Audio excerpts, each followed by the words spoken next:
Now listen carefully and answer questions 1 to 5. Hi, Andrea. The exams are over. How are you feeling? It's fantastic that they've eventually ended, isn't it? And every morning, more sleep. What about you? Well, I've also been sleeping a lot recently, but I have many things to handle before I leave for England. Perhaps you can help me with it. I've got too much stuff that I'm unlikely to take back with me, but I have no idea how to deal with it. Well, what kind of stuff is it? And do you prefer selling it or just giving it away? It depends. Basically everything I have. The printer, the fridge, and other cooking stuff that I bought from the former renter. But my sleeping bag may be helpful on some occasions. But the newcomers have already brought what they need, so they won't be interested in what I have. And giving them away will cost me too much. I'm not sure how to sell it. Also, I've got some clothes and books. Why don't you just take those with you? The books weigh a lot, so it will easily surpass the airline's baggage allowance, and that will be another huge expense. And my suitcase can't hold the amount of clothes I have. Unbelievable how much stuff I've got during my time living here. Anyway, those summer clothes I have here in Australia won't be very useful in England. I understand. Well, there is something you can do. First of all, you can put up notices around the campus about the books. You know, in the Student Union building and the Economics department. There are many notice boards. And also, any places that second and third year students will see them. People always want to buy cheap textbooks. Good idea. But what should I write on the notices? Just list the titles and authors of the books, and also with the price you want to charge. Also, some basic information about you, of course, like your name, phone number, and also some little tear-off pieces of paper. Sounds great. And what about the furniture? You could try to put on notices about furniture too, but normally students won't be around all summer, so they may have no interest in buying furniture now. You may also try a second-hand shop. The store will send someone here and give you a free quote. Then you decide whether you want to make a deal, but usually you can't expect a really rewardable price offer. Before you hear the rest of the conversation, you have some time to look at questions 6 to 10.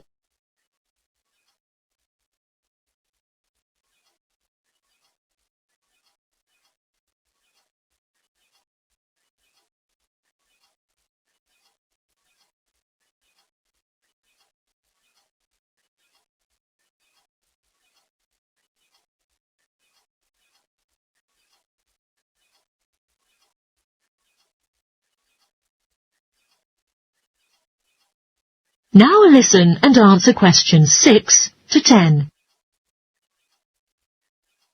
You can also choose to post an advertisement in the Trading Post. Have you heard about that paper? Every week it comes out with advertisements people place about what they want to sell, but you have to pay to have your notice in it, and then wait for calls.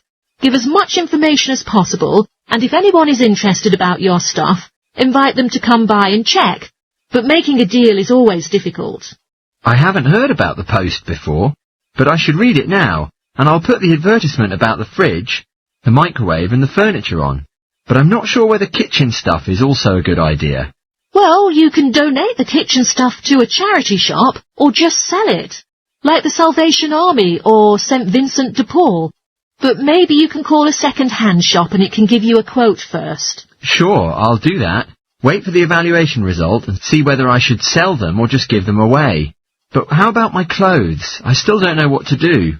A charity shop will take them too, so long as the clothes are in good condition.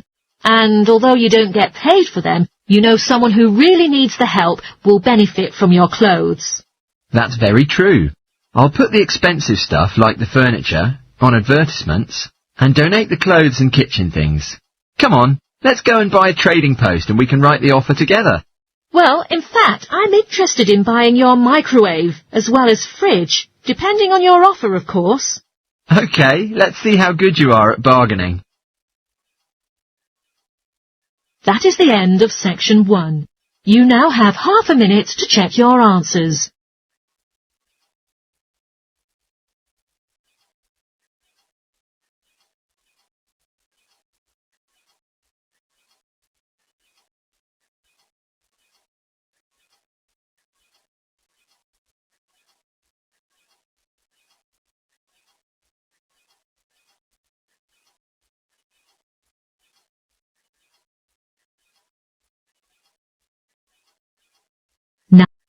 Section 2.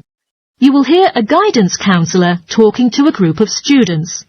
First, you have some time to look at questions 11 to 14.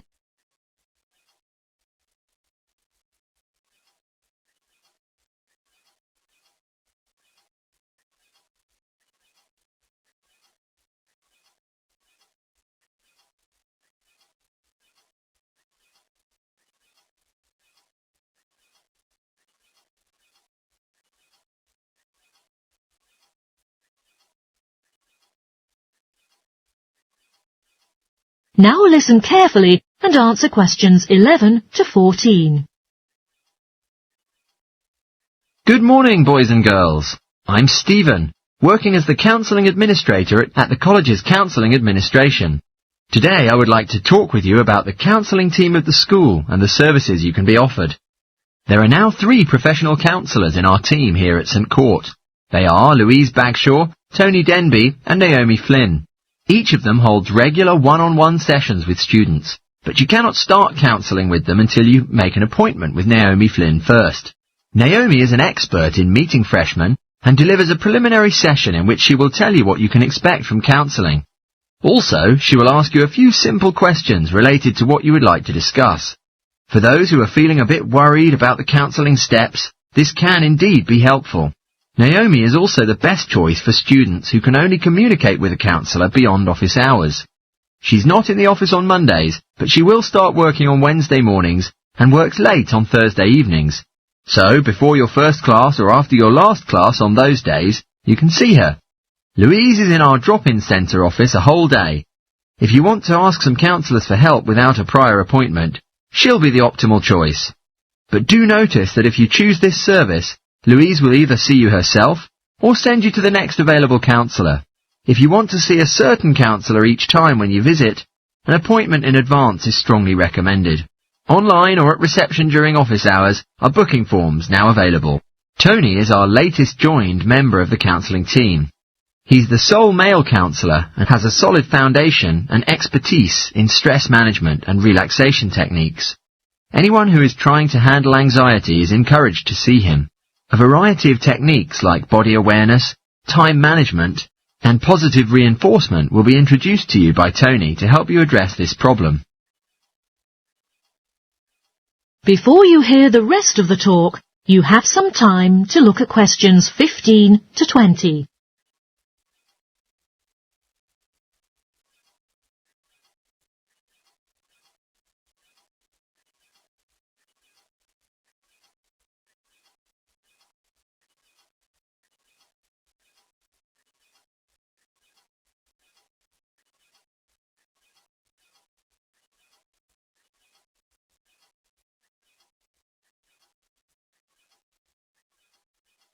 Now listen and answer questions 15 to 20.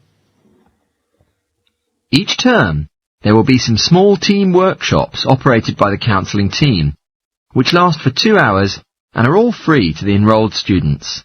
The first workshop we offer is adjusting.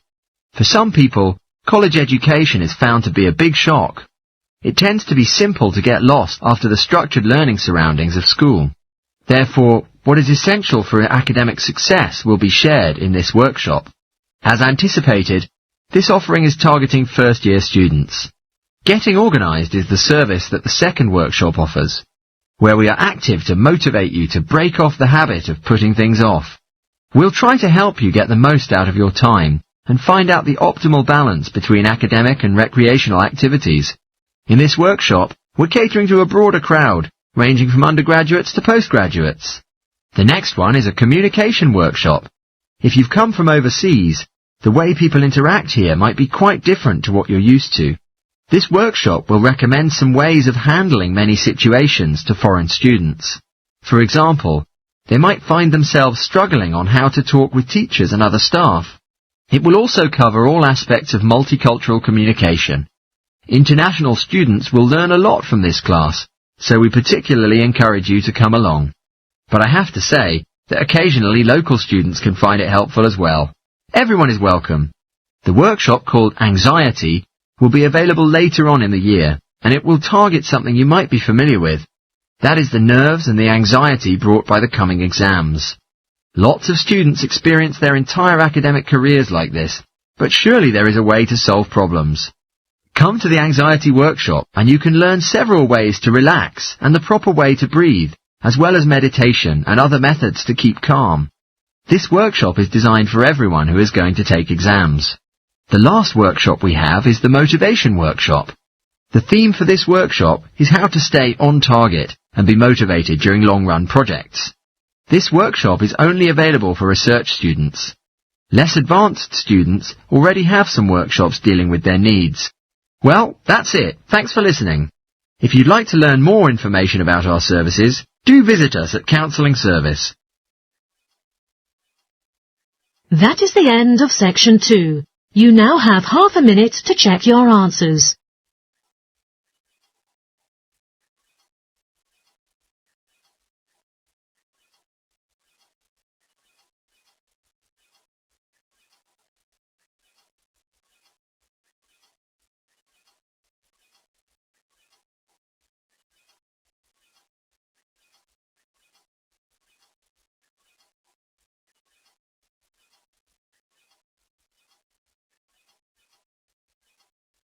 Now, section 3. You will hear 3 students called Bill, Irene and Jen talking about their experiment preparation they are doing together. First, you have some time to look at questions 21 to 25.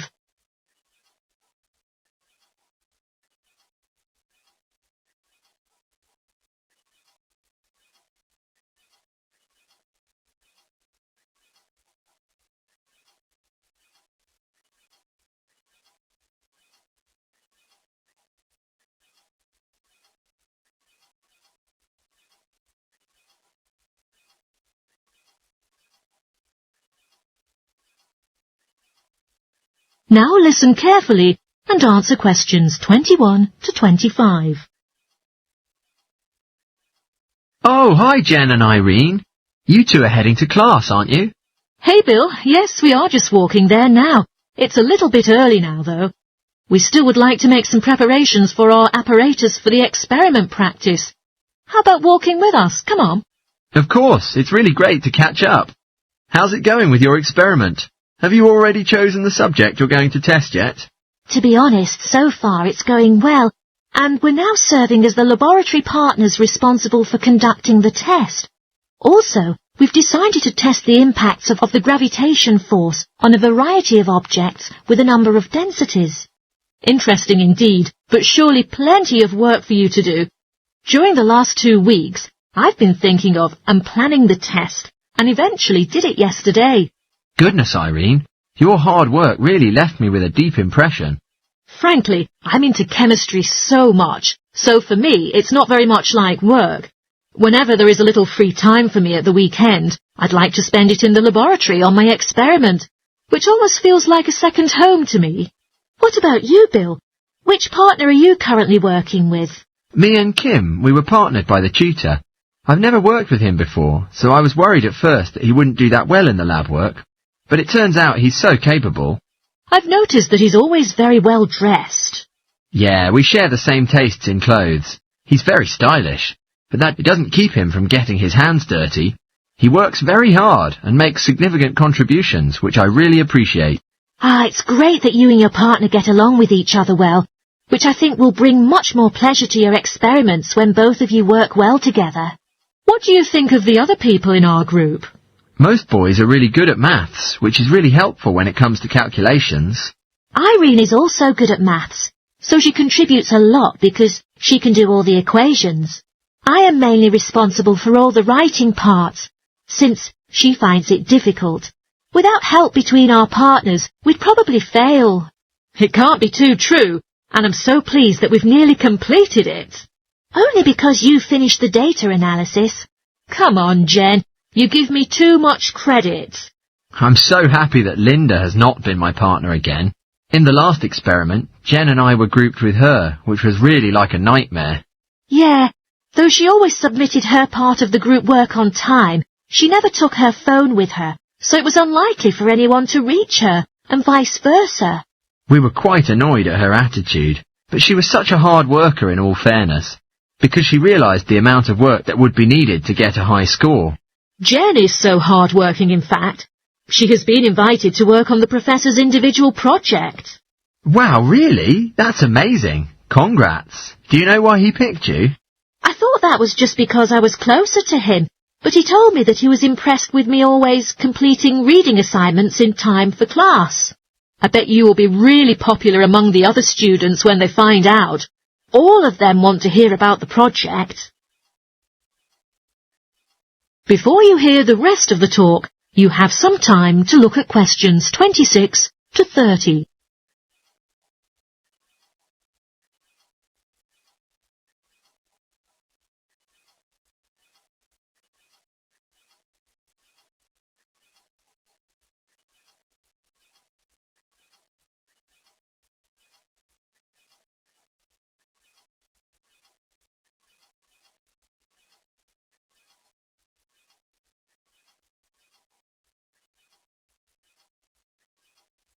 Now listen and answer questions 26 to 30. You can distribute tasks to everyone, so all of them will get a chance to take part in it. It actually sounds quite good. Could you help me decide who to assign each task to? Sure. Now, let's see. Well, Irene finds writing difficult, but that might be a good opportunity for her to practice it by reviewing the bibliography. Bibliography? I think maybe a bit too long for me, so the methodology would be a better choice. Sure, that makes sense. Bill, you said that Kate is a hard-working girl, so I think she could be given the conclusion part, as it requires plenty of effort. Okay, sure. And I know that Kylie hasn't been feeling well recently, so she could be tasked with the abstract and the acknowledgement, for there is very little work involved. Jen, would you like to do the literature review part? Basically, there is a lot of work to do, but I believe you really enjoy writing, so I think you'll do a good job. Sure, sounds great. Right. So now bibliography and the discussion are left to assign. I think Linda will be struggling with the referencing, considering the amount of work. So perhaps I will take care of that task, and she could do bibliography. That's great, guys. Thanks for your help. I'll tell the tutor when he arrives. That is the end of section 3. You now have half a minute to check your answers.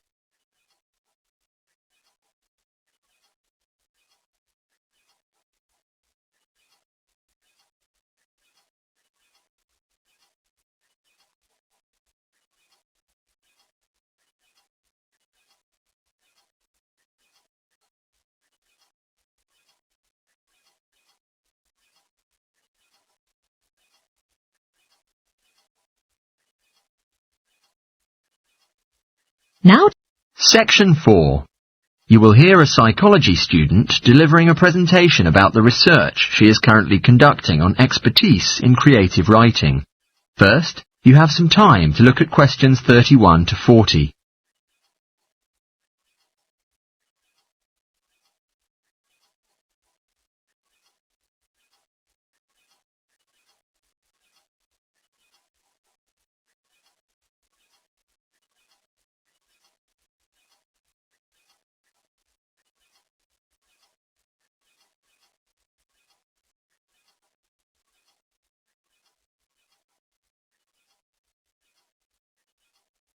Now, listen carefully and answer questions 31 to 40.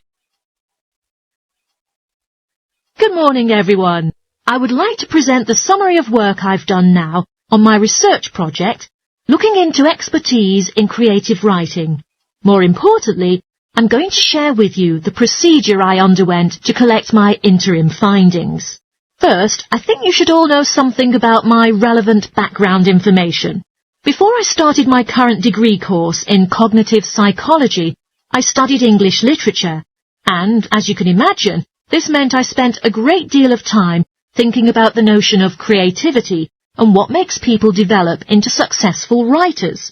However, the idea for this research project resulted from a very specific course. I became fascinated with the idea of what makes an expert creative writer. When I read a well-known 20th century writer's autobiography, I won't say which one at this stage, because I think that might prejudice your interpretation. Anyway, this got me thinking about the different routes to expertise. Specifically, I wondered why some people become experts at things while others fail to do so, in spite of the fact that they may become equally gifted and work equally hard. I started to read about how other researchers had explored similar questions in other fields. I began to see a pattern that those studies which involved lab research were too controlled for my purpose, and I decided to avoid reading them. I was quite surprised to find that the clearest guidance for my topic came from investigations into what I call practical skills, such as hairdressing or waiting on tables. Most of these studies tended to use a similar set of procedures, which I eventually adopted for my own project. I'll now explain what these procedures were. I decided to compare what inexperienced writers do with what experienced writers do. In order to investigate this, I looked for 4 people whom I regarded as real novelists in this field, which proved easy, perhaps unsurprisingly. It proved much harder to locate people with suitably extensive experience who were willing to take part in my study. I asked the first 4 to do an SAT writing task, and as they wrote, to talk into a tape recorder, a technique known as think aloud. This was in order to get experimental data. Whilst they were doing this, a research assistant recorded them with video. I thought it might be helpful for me and my transcriptions later on. I then asked 4 experienced writers to do exactly the same task. After this, I made a comparison between the 2 sets of data, and this helped me to produce a framework for analysis. In particular, I identified 5 major stages which all creative writing seemed to go through when generating the genre text. I think it was fairly effective, but still needed some work. So I intended to tighten this up later for use with subsequent data sets. And then I wanted to see whether experienced writers were actually producing the better pieces of writing. So I asked an editor, an expert in reviewing creative writing, to decide which were the best pieces of evaluations. I was then able to work out which sequence of the 5 stages seemed to lead to the best writing. Now, my findings are by no means conclusive at this point. I still have a long way to go, but if any of you have any questions, I'd be happy to answer them. That is the end of section 4. You now have half a minute to check your answers.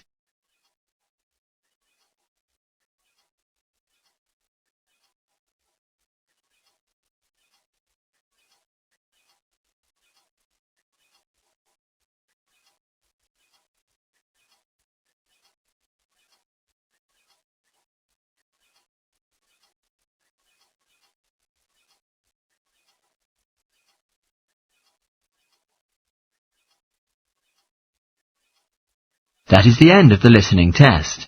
In the Ielts test, you will now have 10 minutes to transfer your answers.